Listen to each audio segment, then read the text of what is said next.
Salud amigos, tripulantes de nuestra querida, contaminada y única nave espacial. La misma que, desde la última vez que nos vimos por estos medios, ha dado otra vuelta sobre su eje imaginario y, por supuesto, sigue generando acontecimientos en pleno desarrollo. Y los acontecimientos hoy los tenemos en casa.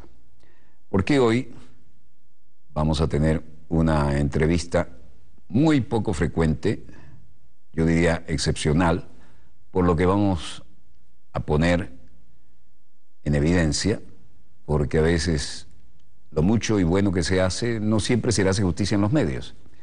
Yo quiero rendir tributo a un joven diplomático de la República Bolivariana de Venezuela y quiero que lo ponchemos de una vez, señor director. Aquí está con nosotros el profesor Reinaldo José Bolívar. Podría decir doctor, pero él, al igual que quien les habla, se honra en usar el título de profesor. Es el viceministro para África del Ministerio del Poder Popular para las Relaciones Exteriores de Venezuela, internacionalista egresado de la Escuela de Estudios Internacionales de la Universidad Central de Venezuela, estudios de filosofía en la Universidad Pontificia Romana, Pax Cum Frate, posgrado de las Relaciones Internacionales, especialista, Relaciones Internacionales contemporáneas, especialista y magíster en Economía Internacional en la Universidad Central de Venezuela, doctor honoris causa de la Universidad Nacional Rómulo Gallegos, escritor de los libros sobre estudios políticos, diplomáticos e históricos, nada menos que, miren qué temazos. Primero, el ascenso político de Japón. Segundo, desde Venezuela. Tercero, Mercosur y la Unión Europea, fracaso o éxito. Cuarto, inversión extranjera. Quinto, África Revolucionaria, el cual fue editado en inglés, francés, árabe y en las lenguas originales africanas, como el amarico y el wolof. Sexto, Venezuela y África, las nuevas relaciones, paradigma de la cooperación sur-sur. Es director fundador del Centro de Saberes Africanos, Americanos y Caribeños. Es miembro del personal académico y de investigación de varias universidades e institutos venezolanos. Es profesor invitado de la Universidad Nacional de Guinea Ecuatorial. Es creador de la Cátedra Libre África, la cual funciona en 10 universidades venezolanas. Ha sido distinguido con la condecoración Medalla de Oro de la Universidad Nacional de Guinea Ecuatorial y con las condecoraciones Guaraíra Repano, José Leonardo Chirinos, Juan Germán Rocio, Ciudad de Cumaná, Argelia Laya, Andrés del Rosario López, Ricardo Montilla. Y como colega es productor y conductor de programas radiales, Proyecto África América y El Mundo en Venezuela, en la Radio del Sur, Soy del Guárico y en Cantaguárico FM, y es articulista para la prensa venezolana, ¿no? Lo que llamamos la prensa plana, la prensa escrita, en esta, cuando ponemos exquisitos en las definiciones. Querido Reinaldo, bienvenido. Estamos muy honrados en Dossier, y hablo a nombre del equipo, de poder hacerle justicia a alguien que ha creado un antes y un después, y asumo lo que digo, porque las relaciones con África, nuestro continente hermano o madre, depende cómo lo querramos ver, y tal vez padre, eran casi de espaldas en el Atlántico, Cuarta República sobre todo, y ahora tenemos cantidad de embajadas que solo existen por tu laborioso empeño, ¿no?, en la Cancillería. Explícanos de eso. Gracias, Walter, y gracias por tus generosas palabras para conmigo. Hay un antes y un después de las relaciones de África y Venezuela. El antes, por supuesto, de la llegada al poder del presidente eterno, comandante Hugo Chávez Frías. Había en la práctica diplomática una discriminación con los países africanos y un incumplimiento del ABC de la diplomacia. Yo a varios colegas, profesores internacionalistas, les preguntaba, ¿por qué ustedes no se fijaron en África solamente como diplomáticos? El ABC, primero, establecer relaciones diplomáticas. Cuando llegamos a la Cancillería, que nos dio el presidente Chávez esa tarea, estaba de canciller Ali Rodríguez Araque, luego la continuación del presidente hoy Nicolás Maduro, que estuvo 7 años de canciller, y permitieron toda esta apertura y la impulsaron. Bueno, cuando llegamos, Walter, había relaciones de 54 países existentes, aún no estaba Sudán del Sur, solo con 25 países, firmadas de acuerdo a la Convención de Viena. Es decir, faltaban casi 30 países en estas relaciones. Una revisión de archivos que nos llevó unos 3 meses. Y había solo 7 embajadas en África. 7 embajadas que, como yo a veces expreso, cuidadas por un conserje, porque había una sola persona, sobre todo en el África subsahariana. Las del norte tenían un poquito más de personal, sin embargo estaban descuidadas, a pesar de que algunas de esas embajadas eran embajadas OPEP, como el caso de Argelia y de Nigeria. Pero Nigeria, que hoy en día es la primera economía africana, tenía un encargado de negocio. Creo que Dato importante, Nigeria hoy primera economía africana. Y debe ser una de las 30 primeras economías del mundo. Una de las 30 primeras del mundo. Así es. Bueno, tenía un encargado de negocio, un país OPEP, un país petrolero, un país agrícola, uno de los pocos países del mundo que se autosustenta en cuanto a la canasta, a la cesta básica en productos agrícolas en Nigeria, por ejemplo, ¿no? Bueno, una vez que hicimos este gran diagnóstico de cómo estaban las embajadas, cuántas había, cuántas relaciones quedaron, presentamos al canciller, el canciller al presidente, la llamada Agenda África o el Plan Estratégico para África, que consistía en poner al día las relaciones diplomáticas. El presidente Hugo Chávez nos dijo que había que aumentar la presencia diplomática en cuanto a embajadas para atender a estos países, porque 7 embajadas para atender a 54 países es imposible, pues. De hecho, había un plan que lo develamos y se echó para atrás, que venía de la cuarta, que era bajar de 7 embajadas a 5. Iban a reducirlas. Además de 7 embajadas en un monstruo de continente por el tamaño y su capacidad, además querían reducirla. Querían reducirla, querían eliminar la embajada de Kenia, donde funciona el Programa Mundial de Medio Ambiente, el Programa Mundial de Hábitat y Vivienda. Querían cerrarla, por ejemplo. Y querían que las embajadas subsaharianas, las que llaman, las mal llamadas África Negra, solo las atendieran Suráfrica y Nigeria. Y además que concurrentes, si acaso. Pero Si acaso. Pero un continente de ese tamaño, concurrente, es un chiste malo. Las distancias. Las distancias un son... continente de 30 millones de kilómetros cuadrados. Continente 2 veces nuestra Suramérica. Con pocas vías de comunicación y ahora con más líneas aéreas, pero en ese momento no. Bueno, pusimos al día. Desde el 2005 al 2008 hicimos una gran campaña en las Naciones Unidas, en Nueva York, en Cuba, donde estaban las concurrencias africanas, porque ellos tienen mayor presencia en Nueva York, por las Naciones Unidas, en Washington, en La Habana, por la gran presencia cubana que en África. Cuba es pionero en África, con más de 30 embajadas. En Brasilia, porque el presidente Lula Silva se dedicó a también a ampliar las relaciones con África, y los africanos tienen allí sus embajadas. Y fuimos explicándole a los africanos por qué nosotros los habíamos descuidado tanto. Un país que 54% proviene de África, con unas relaciones de tan bajo nivel con los africanos. Eso es como negar las raíces, ¿no? Como negar las raíces. Tú sabes, Walter, incluso genéticas. ¿Tú sabes cómo castigaban a los diplomáticos venezolanos? Los mandaban para África. Como la Siberia. Te portabas mal, vas a un destino africano. Cuando yo llegué a la Cancillería, yo hablé con algunos, incluso personas cercanas, y les decía, mira, se van a abrir embajadas para que trabajemos allí. Algunos me decían, pero no hay posibilidades más cercanas, tú sabes, en América o en Europa. Yo decía, no, nosotros vamos a África. La línea es acercarnos al África. Como lo ha hecho China, como lo ha hecho Irán, como lo ha hecho Estados Unidos, como lo ha hecho Europa. Claro, estas potencias, sobre todo las potencias occidentales, nos ocultaron al África, Walter. ¿Por qué nos ocultan África? Por la cantidad de riqueza que tiene ese continente. El continente con mayor cantidad de minerales y piedras preciosas es el África.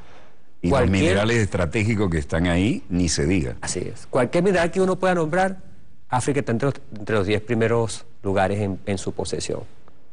Es la segunda reserva de agua del mundo. Tiene casi el 20% de producción de petróleo, agricultura, pesca. Bueno, volviendo a tu pregunta, entonces nosotros, el presidente Hugo Chávez autorizó abrir 11 nuevas embajadas en el África. Rodear el continente. Yo tengo aquí un gráfico que te voy a mostrar ahora. Sí. De rodear el continente con un total de 18 embajadas. Y desde allí, a partir de la figura de la concurrencia, atender a los otros países. 18 por 3, 54. Una una multiplicación sencilla. Claro, había que establecer las relaciones. Le explicamos a los africanos, mira, lo que pasa es que no había interés. Nosotros, entre otras cosas, debemos hacer un mea culpa histórico, a pesar de que Bolívar dijo en el discurso de Angostura de 1819 que somos más un componente africano y americano, pues la Cuarta República se centró más en el eurocentrismo y descuidó por completo a África. Sí, si se aceptaba en una embajada era en el sur del Mediterráneo, ¿no? En el Magreb. De manera que me tomo un avión y me voy a Europa sí, 1 o 2 horas, sí. Y sin embargo estaban descuidadas esas embajadas. Me consta. Estaban descuidadas, no había política. Una de las cosas que tenía que hacerse era política. Llevar al África la política pluripolar, la política multicéntrica. Llevar esos grandes contenidos del plan de la patria, llevarlos al África e interactuar con ellos a través de algo que los africanos siempre han nombrado, la cooperación sur-sur. Que suena muy lindo, pero cuando hay que poner la carne en el asador, muchos se fuman, ¿no? Se fuma y prefieren el norte, ¿no? Esa cooperación que viene del norte, que es muy cara, porque el norte te cobra. El sur coopera, el sur colabora, el sur es entre hermanos, entre iguales. Cuando es con el norte, es una relación de subordinación si los países no hacen lo que ha hecho nuestra Venezuela, de poner al frente su soberanía, de pararse firme. Bueno, fuimos actualizando, hicimos grandes campañas, viajamos como nunca al África. Yo cuando llegué al África había escrito un artículo sobre África, pero no había ido al África, pues amaba todo lo demás, pero luego con las órdenes que nos dieron, las instrucciones del presidente Chávez, del canciller Ali Rodríguez, el canciller Nicolás Maduro, bueno, visitamos al África para hacer actividades. Aquí hicimos festivales culturales con los pueblos, vinieron países a mostrar su pensamiento, encuentros intelectuales, encuentros de parlamentarios. Nosotros hasta ahora hemos visitado unos 43 países africanos, visitados en misiones de trabajo, Nunca en la historia de la Cancillería se había hecho eso. Jamás, jamás. Cuando yo llegué a Sao Tomé y Príncipe en el 2006, el presidente de Sao Tomé y Príncipe me dijo, es el primer venezolano que pisa esta isla de Sao Tomé y Príncipe. Y lo mismo me pasó en la República Centroafricana. Me dijeron, usted es el primer venezolano que viene a la República Centroafricana. Era en nombre de nuestra Venezuela, en nombre de nuestra revolución, que iban los venezolanos a decir, aquí estamos nosotros. Hubo una puerta que era la puerta del no retorno. Cuando salían los esclavizados, nosotros dijimos, estamos de vuelta para estrechar nuestras relaciones. Y así fuimos abriendo las relaciones. El año 2008... Qué emocionante lo que acabas de decir. Eso toca la fibra de cualquiera. En el 2008 firmamos relaciones con Madagascar. Me sucedió algo muy bonito en la cumbre de los no alineados aquí en Margarita, que el enviado especial presidencial de Madagascar, yo lo atendí en nombre de la canciller, y él me dijo, ¿no me recuerdas? Yo no lo recuerdo. Yo soy el que firmó contigo las relaciones diplomáticas en el 2008. Vine a Caracas y la firma fue en el teatro de la Alcaldía Libertad, el teatro del Consejo Municipal. Él estaba emocionadísimo de eso. Esa firma la llamamos Madagascar 2008, Madagascar 54, porque llegamos a firmar con los 54 países. Nos convertimos en ese momento en el único país del mundo que tenía relaciones con los 54 países africanos. Único país en el mundo. En ese momento. Ahora, y fue tu obra. Una obra que hicimos con mucho gusto, por el llamado del presidente Chávez, hubo una voluntad política. Eso fue muy importante. Eso es importante. Excepcional. Si no se daba esa... A mí alguien me dijo, mira que en tiempo de la Cuarta República nosotros fuimos miembros del Comité de Descolonización y se firmaron algunas relaciones. Digo, sí, es cierto, se firmaron. Pero el proceso de descolonización africana comenzó en 1957 con Ghana y terminó, bueno, casi terminó en el 94 con Namibia, porque aún falta la República Árabe Saharaui por ser totalmente independiente. Y resulta que después del gobierno de Rafael Caldera no continuó el proceso de firma de relaciones diplomáticas. Y las firmadas estaban archivadas en los archivos muertos de la Cancillería. Es decir, hubo un impulso con Caldera 1. Hubo un impulso porque éramos miembros del Comité de Descolonización y se acabó el asunto. Y Caldera 2 tampoco lo retomó. Es el presidente Hugo Chávez que dice, el presidente Chávez hablaba de la madre África. Siempre. De Siempre. la madre África. Yo recuerdo que en el 2006 el presidente Chávez estuvo en Gambia, hace poquito. El vicepresidente Aristóbulo siempre lo recuerda. Él estuvo presente allá y estaba de canciller Ali Rodríguez Araque. Él dio... Nuestro actual embajador en Cuba. Así es, así es. El comandante Fausto, legendario. Legendario, Ali Rodríguez, saludos. Que nos para está Ali viendo además. Allí el presidente Chávez hizo el discurso de los polos del sur. Eso fue genial. Cuéntanos de eso. Allí el presidente, por cierto, con una gran diplomacia que tuvo que hacerse porque algunos países africanos fueron tocados para que Chávez no hablara en la cumbre de Gambia. Iba a ser el primer presidente no africano que se dirigía a la Unión Africana, y eso pesaba, por supuesto. El presidente Hugo Chávez, ya hacemos toda su prestancia histórica, ideológica. Bueno, él iba a hablar en la mañana, y luego nos comunicaron, no, el presidente no está en la agenda. Entonces, bueno, por supuesto, hubo que mover toda la artillería de nuestra diplomacia venezolana, que yo creo que es de las mejores del mundo, lo estamos demostrando con nuestros cancilleres, nuestra canciller, nuestros diplomáticos bolivarianos. Bueno, y fuimos a conversar con el propio presidente Yahya Jammeh, y él nos dijo, él es nuestro invitado, el primer presidente que habrá en la tarde será el presidente Chávez, porque en la mañana el moderador era otro, y en la tarde moderaba el presidente Yahya Jammeh. La cadena de mando directa. Sí. En lo que él se paró allí, saludó a los presidentes presentes, estaba Ahmadinejad y estaba el presidente Hugo Chávez, dijo, le doy la palabra al presidente de la República Bolivariana de Venezuela para que nos dé un breve discurso. Aquel discurso duró 21 minutos, y allí el presidente Chávez habló de Petrosur, de Telesur, de la Universidad de los Pueblos del Sur y del Banco del Sur, los polos del sur, y los explicó. Y le dijo a los africanos, ustedes tienen recursos, tienen ingentes recursos, lo que tienen es que apropiarse de ellos. Aquel principio de administrar nuestros propios recursos. Y luego vino, Walter, toda la apertura de las embajadas. Cuenta eso, porque eso es una popilla. No hay un país en el mundo que haya hecho eso en ese lapso, ¿no? Siguiendo, te voy a mostrar aquí. Si quieres, apóyalo en esta tabla para que te quede más cómodo. Perfecto. Te voy a mostrar. Toma este puntero para que lo vayas mostrando, y nuestro director sabrá ponchar la cámara que corresponde. Gracias. Aquí está la presencia venezolana en África, que comenzó desde el 2006. ¿Cuáles embajadas existían? Las de arriba. Egipto, estaba Libia, que ahora está cerrada porque recuerda el asalto que en el 2011 hicieron contra nuestra embajada, y por ella se abrió Túnez. Estaba Argelia, Marruecos, existía la de Nigeria, la de Namibia, la de Sudáfrica y la de Kenia. Las otras se fueron abriendo en un orden que estuvieran cerca de otros países para que atendieran las concurrencias. Concurrencia es, para aquellos que... Aclaremos a los televidentes, embajada concurrente es, estoy situado en este país, pero atiendo a los cercanos, o lo que sea, ¿no? Entonces soy embajador aquí, acreditado aquí, pero concurrente porque no tenemos sede todavía.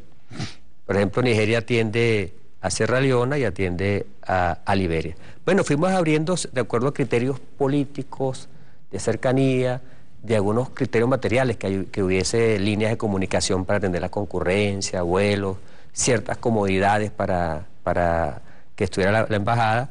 Y ya para el año 2009, ya Venezuela contaba con 18 embajadas en toda África y se convirtió en el tercer país de América Latina con mayor presencia allí. Cuba, Brasil y Venezuela. Las grandes ligas de la diplomacia. Así es. En África. Y logramos entonces con esto atender a los 54 países, lo cual nos permite a nosotros tener hoy en día un despliegue no inmediato, pero sí muy rápido, con nuestros embajadores, con nuestros jefes de misión, con la Cancillería es muy dinámica. La Cancillería siempre está en acción, la Canciller solicita, el presidente solicita, y de una vez llega la instrucción a los embajadores y deben moverse para las campañas de solidaridad, para las campañas en los consejos de derechos humanos, consejos de seguridad, para la defensa, para la promoción de la revolución bolivariana y para la promoción de Venezuela. Además, esto facilita los contactos porque se hace una diplomacia en el ámbito económico, en el ámbito energético, en el ámbito turístico. Eso es lo que hace una embajada como tal.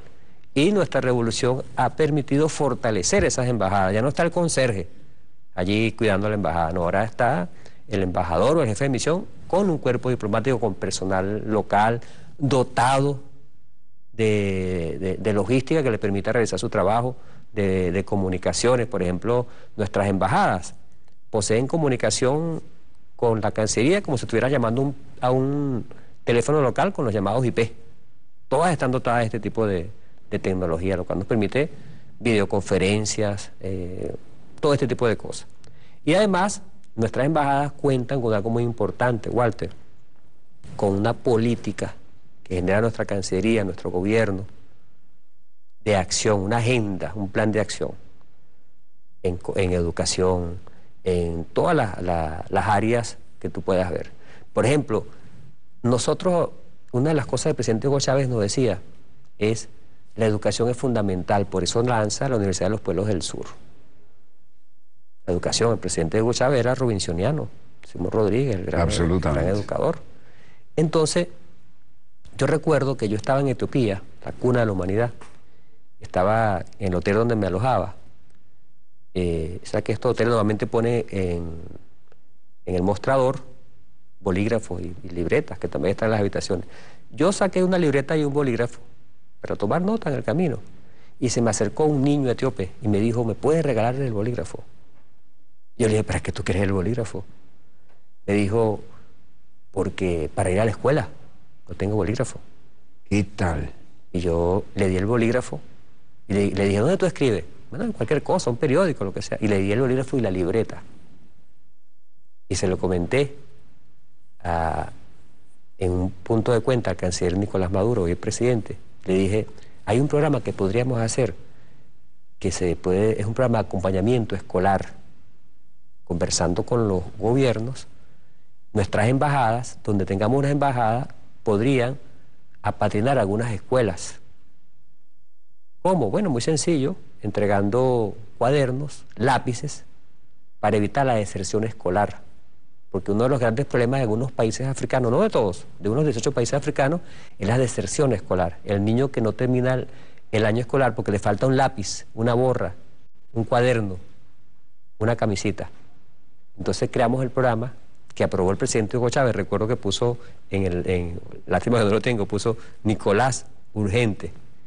Y comenzó el programa a padrinar una escuela en África, que algunas instituciones venezolanas también se suman porque se hizo público, que podían aportar. Y bueno, ese programa... No hay precedente histórico en eso, ¿no? No, porque tú sabes que algunos países hacen el niño apadrinado, ¿no? Lo convierten como una suerte de mascota. Dale a este niño, este es un programa más completo. Porque pero los demás... ¿no? Esto fue horizontal, no vertical. Fue horizontal.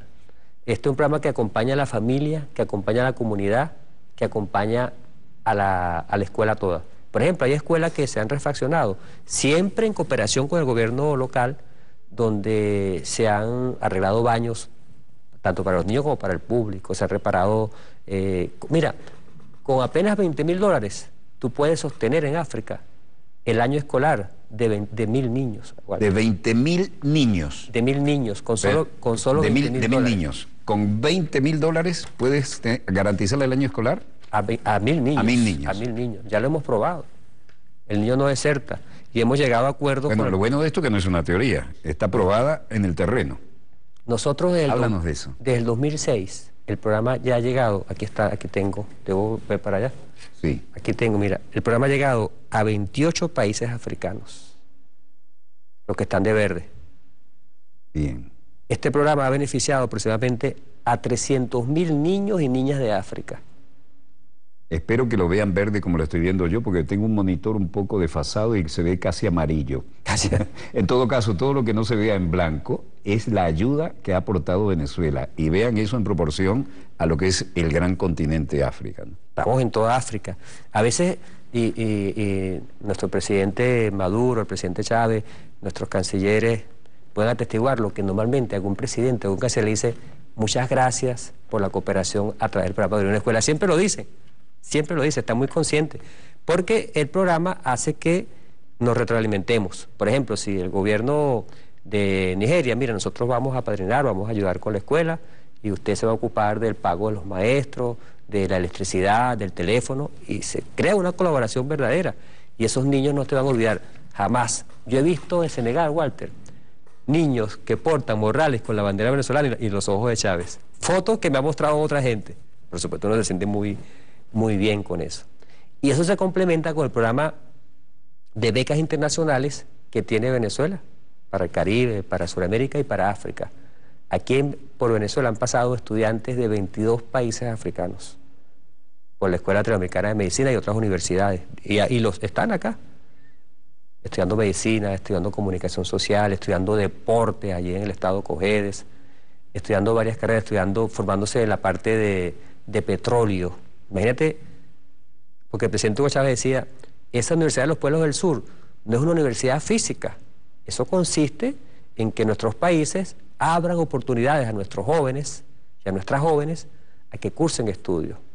Ayer me alegré mucho porque en la cumbre de la Comisión Económica del África Austral, Suazilandia anunció la creación de una universidad del África Austral con 20 cupos para cada país africano.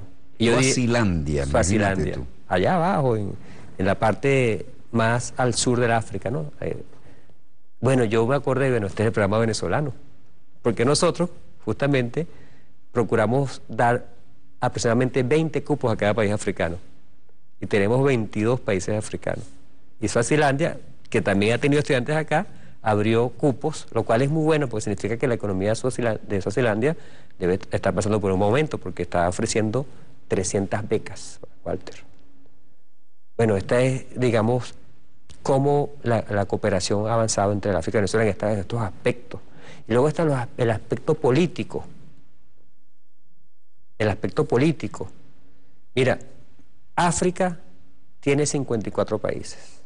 55, porque hay que incluir, nosotros reconocemos a la República Árabe Saharaui, hace el país número 55.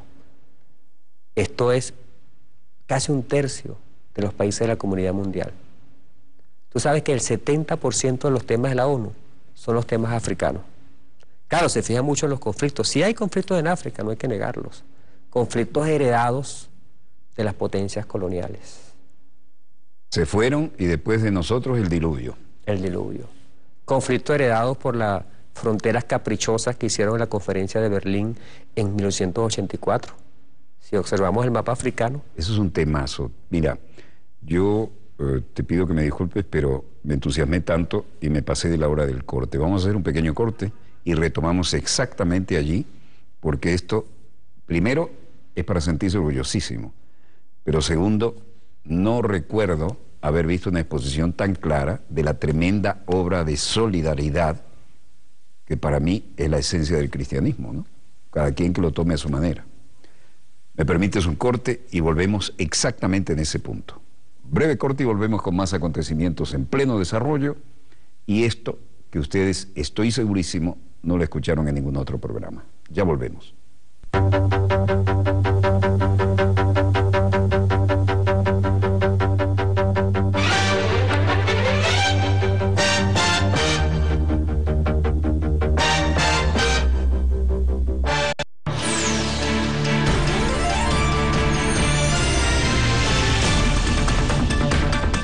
De septiembre de 1946, nace Héctor Lavoe, el cantante de los cantantes, artista boricua, genio del ritmo y la palabra.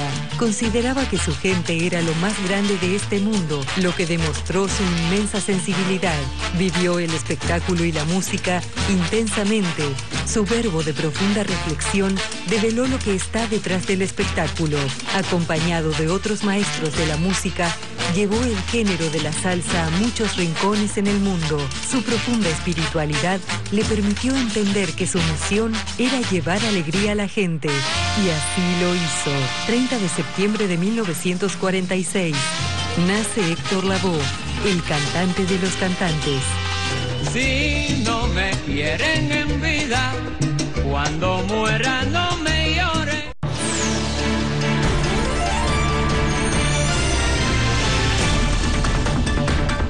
Volvemos con más acontecimientos en pleno desarrollo y tenemos aquí al profesor Reinaldo José Bolívar, quien es, aparte de viceministro de Relaciones Exteriores, es decir, un vicecanciller, es el hombre que ha hecho una labor titánica en relación a nuestra hermana África.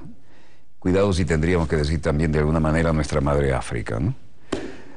Hablabas de la conferencia de Berlín, y ahí fue cuando las grandes potencias occidentales, así como antes intentaron dividirse América, intentaron dividirse África, ¿no? Y tú hablabas de la peculiaridad de las fronteras, cómo han quedado marcadas como si hubiera sido premeditada y yo diría a tiralíneas, ¿no? Este pedacito es mío, aquel es tuyo. Te invito a que con el puntero que es tradicional aquí, vayas al mapa y nos expliques con la pedagogía que te caracteriza cómo las grandes potencias descaradamente dividieron aquello en sus áreas de influencia e intereses estratégicos sobre minerales y sobre todo lo que vino después, que generó no pocas guerras por lo demás, ¿no? Así es, así. Gracias. Permiso, Mario. Mientras tanto, retomemos y explícanos con tu sentido pedagógico lo de la conferencia de Berlín. Sí. Bueno, esta conferencia de Berlín, Walter, fue en 1884. La convoca en ese momento el Leopoldo II, que se había apoderado de Congo. Estamos hablando de Bélgica, ¿no? De Bélgica, sí.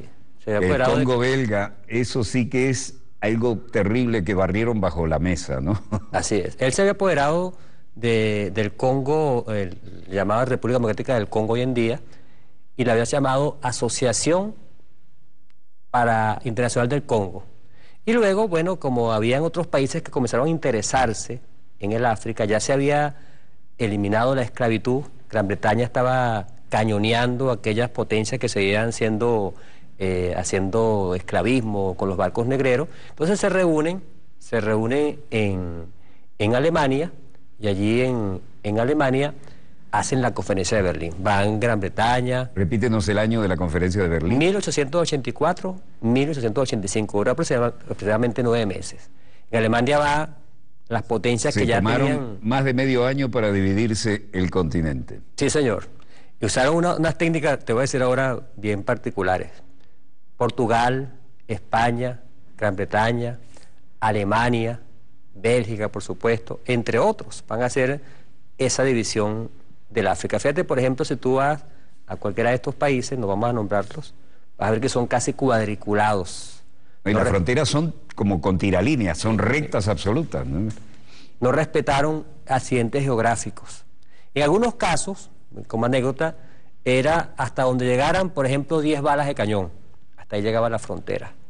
Por supuesto, había casos donde habían ríos muy importantes que algunos se reservaban por la penetración de sus barcos. En otros casos era, por ejemplo, hasta donde un hombre pueda caminar 25 días. Ahí llega la frontera. Esos eran algunos de los criterios para repartirse esto.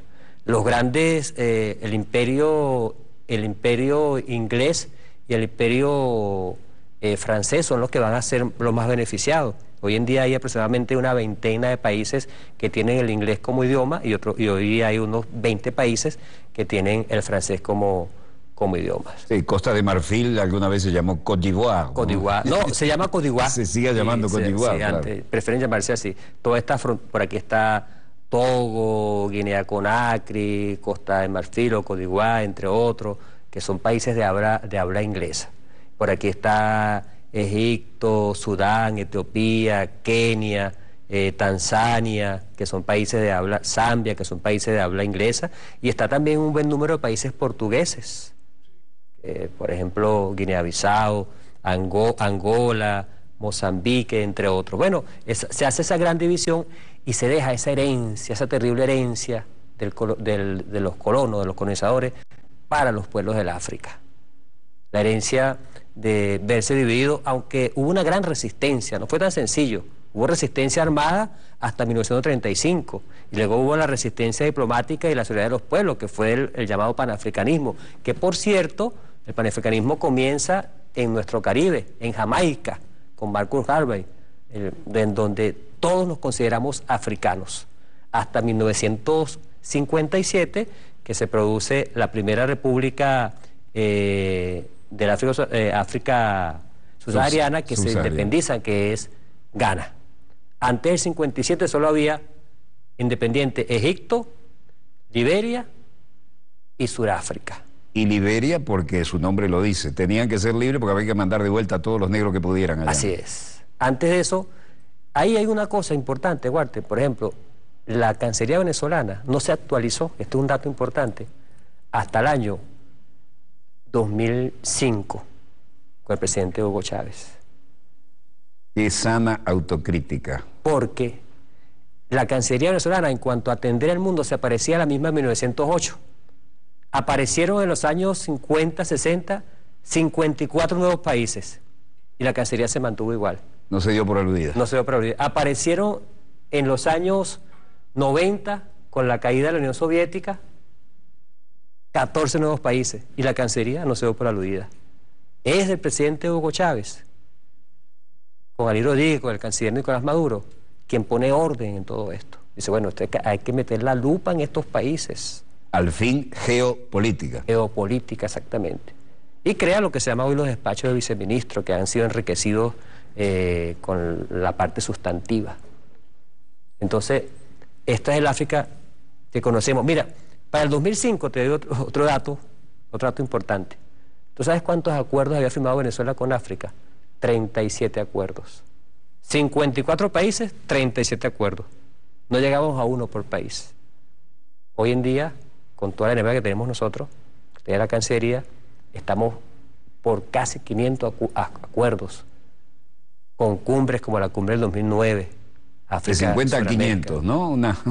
Una pequeña relación, ¿no? Sí. Bueno, Walter. Qué bueno, qué bueno. Bueno, sigamos con esto porque esto es más que pedagógico, ¿no?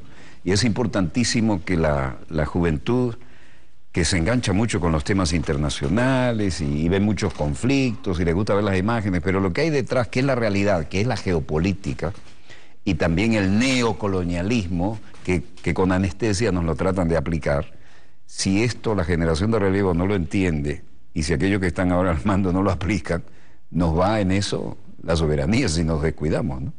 Porque además no nos perdonan que seamos los creadores de la OPEP, ¿no? Así es. Y el África se ha venido convirtiendo en el centro de atención mundial. Ahí están las relaciones Estados Unidos, interés en África, ¿no? Ellos tienen lo que se llama la Ley de Oportunidades para África, que es una ley para apoderarse de los recursos del África.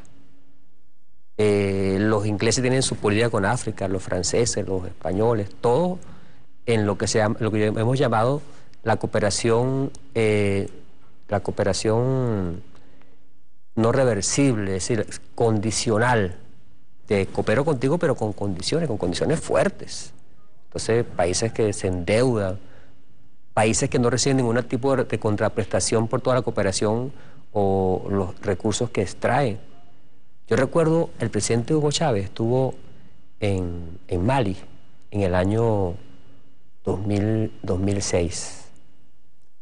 Y entonces estaban conversando, el presidente de Mali de aquel entonces, que luego le dieron un golpe de Estado, le decía al presidente Hugo Chávez, quisiéramos con ustedes un acuerdo como el de Petrocaribe. El presidente Hugo Chávez le explicaba que era Petrocaribe, porque había cierta desinformación del África, y el presidente le decía, bueno, mira, tú sabes que Petrocaribe consiste en que tú puedes pagar la factura con bienes materiales y luego a crédito.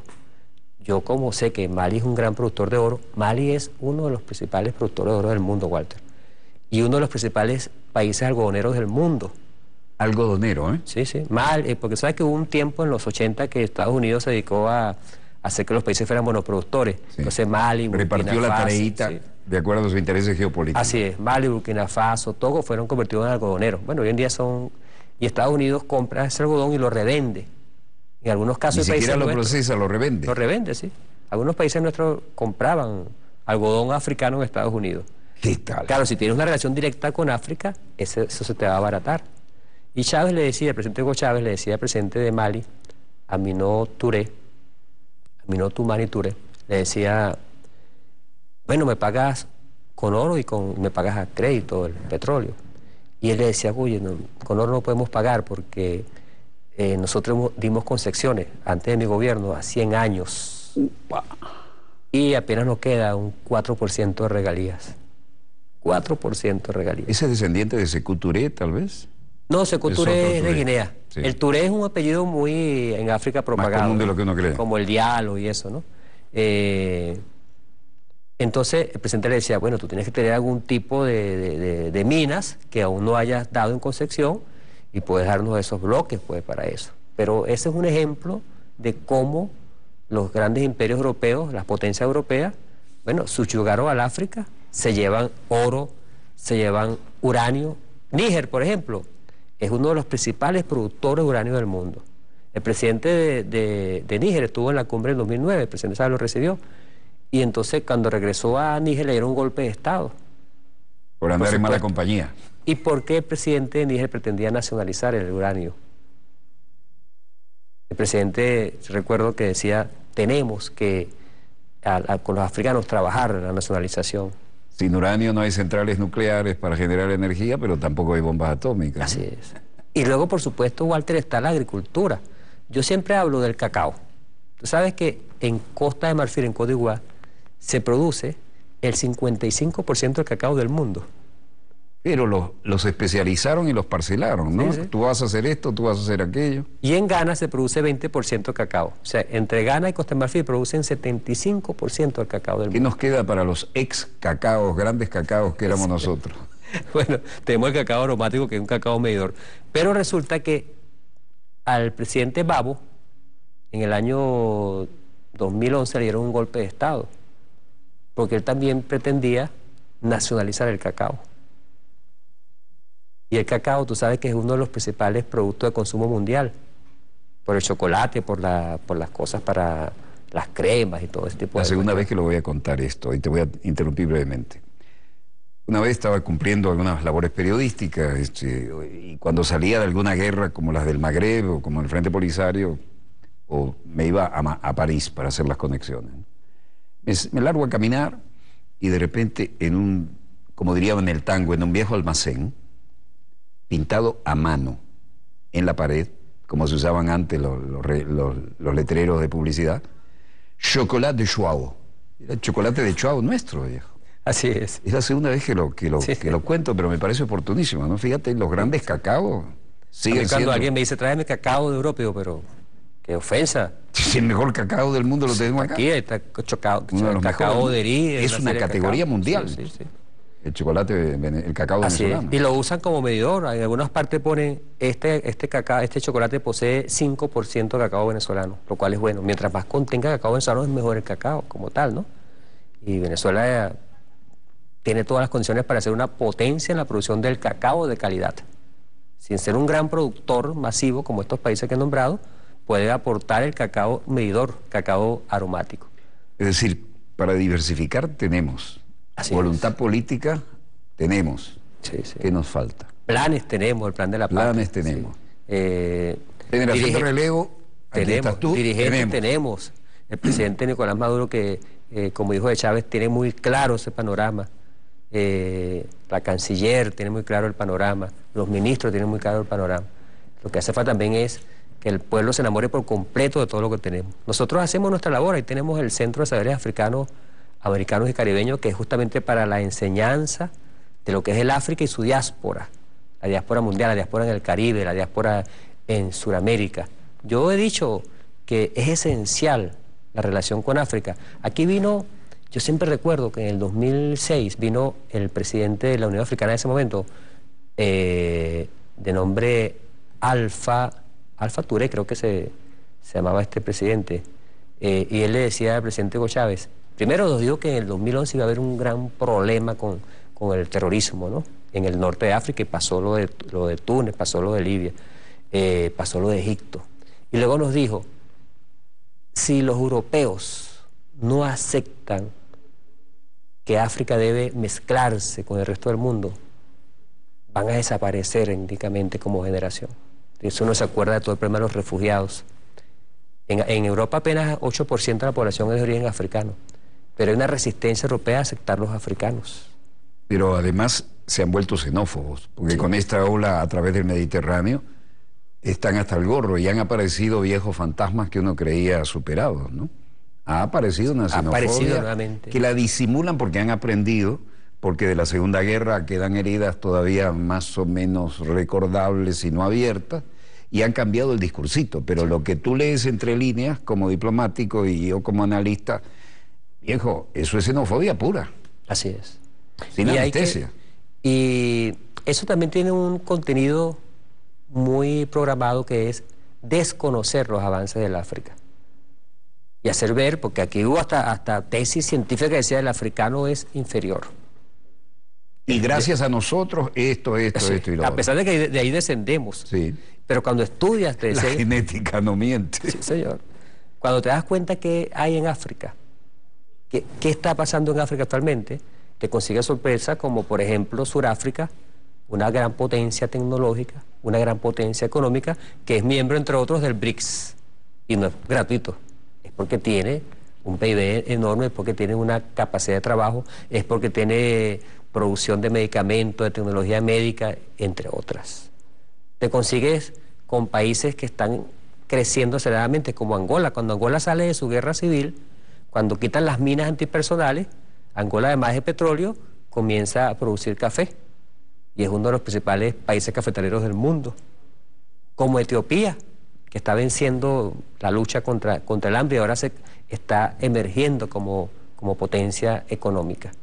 Te vas consiguiendo toda esta sorpresa. Sudáfrica fue uno de los ejemplos más salvajes de racismo. Sí. Tú siempre hablas de Sudáfrica y todo lo que quería hacer allí Israel con Sudáfrica, por ejemplo. Israel bailó pegadito en pleno. Israel, que siempre se quejó de la discriminación racial, bailó pegadito con Sudáfrica para poder desarrollar su potencial nuclear. Porque además no había simuladores de computadora todavía para un ensayo nuclear. Y el desierto que está ahí en el sur y el uranio que salió de ahí sirvió para el primer ensayo. Aunque dicen que son las malas lenguas, pero mi fuente no la voy a citar y es impecable. Y en ese momento el racismo era tal, que voy a contar una anécdota pequeñita, cotidiana. Un servidor de muchos años en una gran hacienda y los dueños dijeron, ¿pero qué? Se enfermó fulano. Tiene una peste que no sabemos qué es, y hay que atenderlo. Está viviendo debajo de una choza de paja, de palma. Dice, bueno, llévenle este colchón. El hombre muere, pese a toda la ayuda que al fin aquel espíritu cristiano que por allá apareció, ¿no? De aquellos protestantes que se fueron para allá. Dijeron, bueno, ¿y ahora? Quemen todo. ¿Cómo que? Sí, todas sus pertenencias y el colchón. Nos puede apestar, quién sabe qué es lo que pasa. Esa es la solidaridad que es hasta ahí, pero no te quiero cerca, ¿no? Y además, qué cristiano soy que te ayudé a morir, ¿no? Sí. Eso está en un escrito que tiene más valor que lo que yo acabo de decir, pero fíjate que estaba hablando de hace poco tiempo, ¿no? Relativamente poco, ¿no? Todas las condiciones, todos los obstáculos que está poniendo la Europa Occidental a la migración africana. Tienen el terror de que aquellos que les sirvieron para hacerse ricos aparezcan ahora a reclamar algún derecho humano. Así es. Aquellos que sirvieron Háblanos para de construir... eso, porque tú tienes una óptica privilegiada. Aquellos que sirvieron para construir las grandes ciudades de Europa, las grandes ciudades de América, que fueron los esclavizados africanos. Que no solamente era construir, y esto lo digo como afro, como descendiente africano. Por ejemplo, Walter, aquí en Venezuela... Todos conocemos la vela de Coro, la zona colonial de Coro.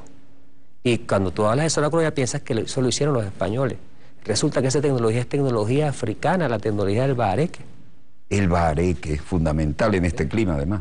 Por supuesto, ojalá aquí pudiéramos construir casas de bahareque en toda Venezuela, que hay tecnología para hacerlo. Y eso sí es antisísmico. Eso es antisísmico y no necesita cemento, no necesita cabilla, ¿no? Ni aire acondicionado. Ni aire acondicionado, por ejemplo, ¿no?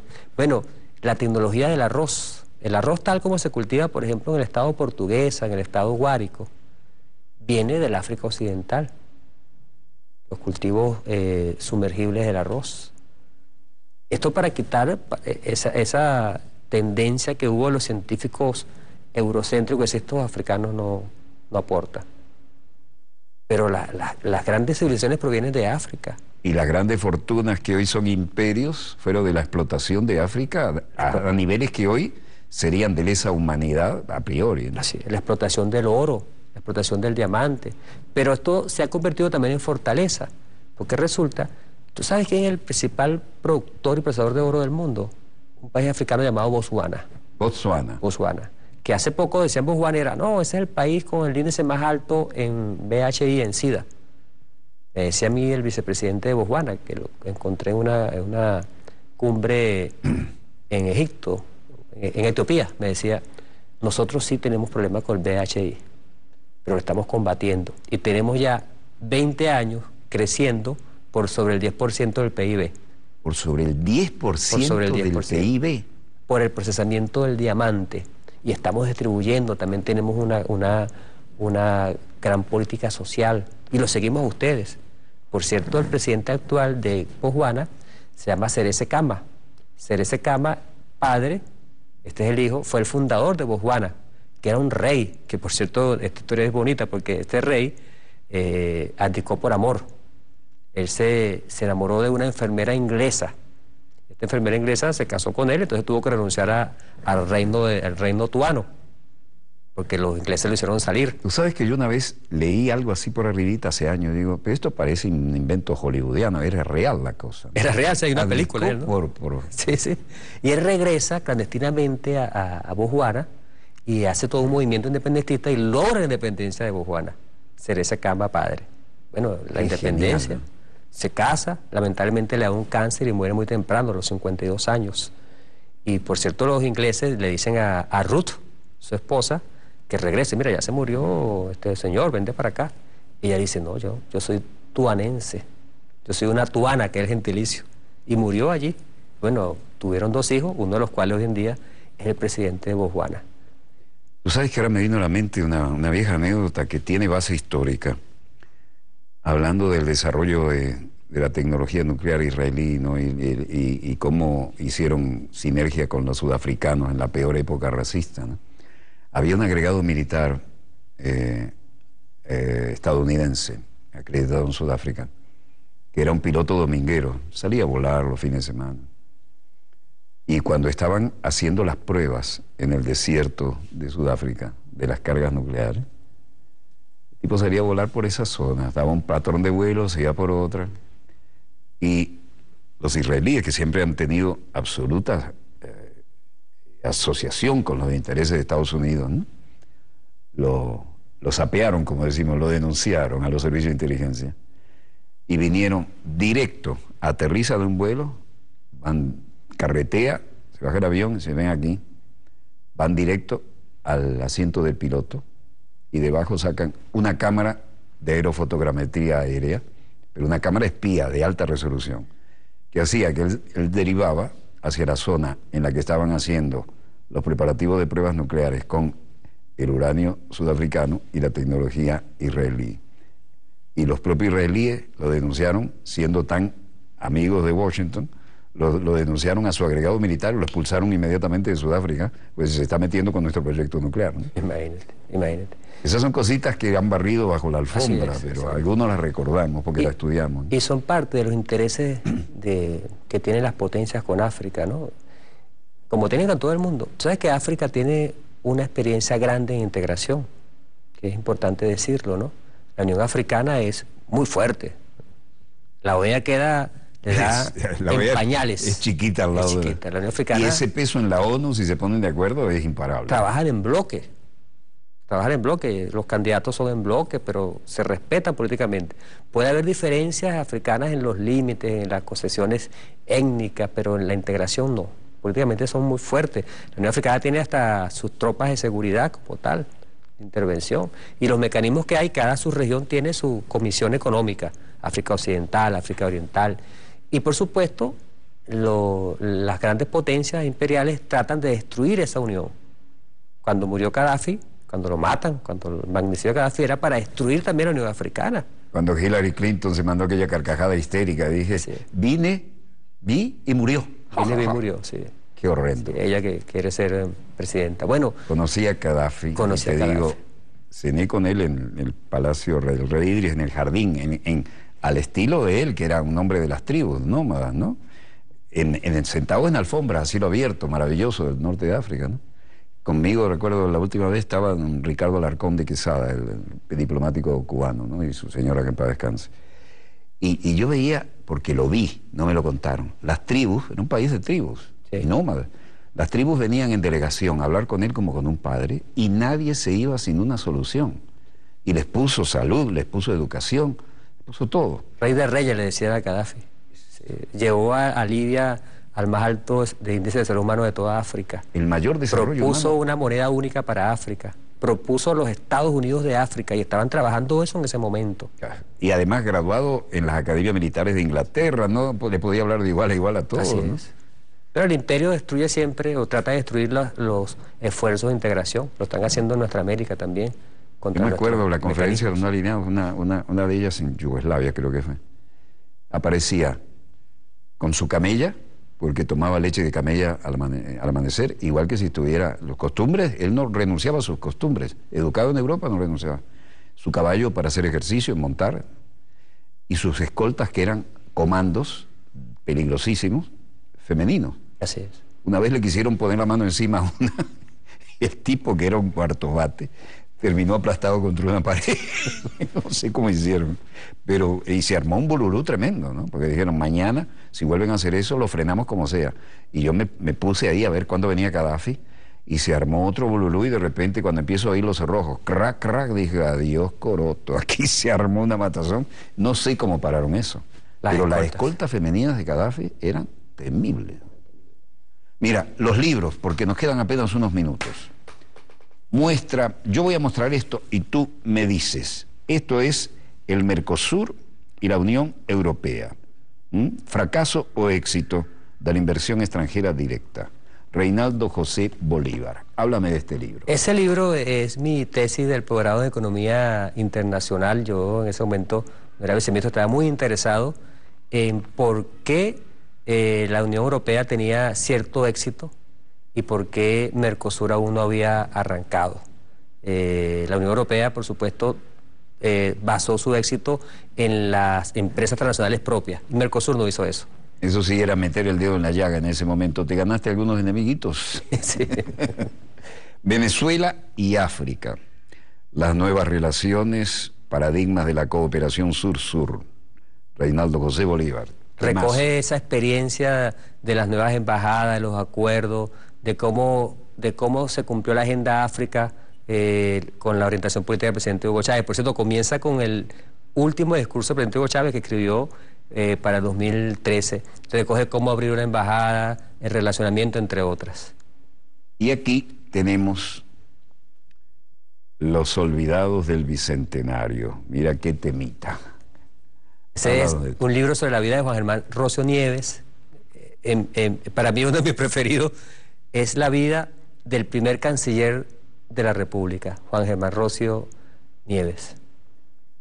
Esto yo te lo agradezco enormemente por la pasión que uno comparte sobre los temas internacionales. Me imagino que no lo voy a soltar hasta que llegue a la última página. Y se nos acabó el tiempo. Tienes unos minutos para redondear el mensaje que tú quieras. Y en todo caso, dedícate a la cámara, no a mí. Aquí tenemos la 3. Sí, yo pienso, primero agradecerte esta oportunidad. Las relaciones con África se fortalecieron, hay un antes y después del presidente Hugo Chávez, de los cancilleres Ali Rodríguez, Nicolás Maduro, ahora el actual canciller, bueno, y estuvo también canciller Eleagua, Rafael Ramírez, la canciller Delcy Rodríguez. El empeño en trabajar ha dado su fruto, sigue dando su fruto. El África siempre está con Venezuela en las causas de solidaridad, en el Consejo de Derechos Humanos, en el Consejo de Seguridad, entre otras. Y creo que es muy importante seguir ahondando estas relaciones porque África se ha convertido actualmente, lo digo con toda propiedad por los estudios que hacemos, en el centro de la economía mundial en cuanto al aporte de recursos. Si estos recursos son aprovechados por la propia África, allí habrá una gran potencia. Y es importante que ese relacionamiento con nosotros continúe, se profundice y ojalá se pueda, entre otras cosas, retomar la cumbre de América del Sur-África. Es decir, integrar al África a nuestra relación ha sido vital y continúa siendo vital. No podemos dejar que se nos adelanten las potencias que tienen otra visión. África es el mundo y estudiar a África es estudiarnos a nosotros mismos. Yo me siento muy honrado de haberte tenido en nuestro dossier y que tu sentido solidario que se manifiesta en obras sea también pedagógico, porque hay muchos cancilleres de la vieja escuela. Vos deberías ser el vicecanciller para África y no dudo que llegarás a ser canciller en cualquier momento, pero el sentido de las generaciones de relevo a veces traen a la vieja escuela un poquito de acartonamiento, ¿no? Y en cambio contigo hablamos con este nuevo estilo de la diplomacia que es el necesario y que es la interrelación, que es del comercio, que es del intercambio de tecnología, que es del respeto mutuo y no de las áreas de influencia de hacer sentir las potencias sobre los países que buscan desarrollarse, ¿no? Esta nueva generación que tú representas nos hace sentir muy orgullosos y te deseo el mayor de los éxitos. Y me comprometo a que cuando tengas algo importante, porque tú aprovechas bien el espacio y no te vas por las ramas, cuando quieras utilizar nuestro dossier que llega a todo el hemisferio, lo tienes a la orden. Así que aquí termina este dossier que ha sido muy especial y no es un lugar común, porque aquí no lo usamos con frecuencia eso. Y donde quiera que se encuentren de ese lado del receptor, muchas gracias por permitirnos estar allí con ustedes. Hasta la próxima oportunidad, cuando nuestra querida, contaminada y única nave espacial haya dado otra vuelta sobre su eje imaginario y estemos aquí en el estudio 3 de Venezolana de Televisión, el canal pionero de la televisión venezolana, con el programa decano de la información internacional vía satélite en todo el hemisferio occidental. Les habló Walter Martínez, su productor, creador y conductor. Disponga usted de las cámaras, señor director.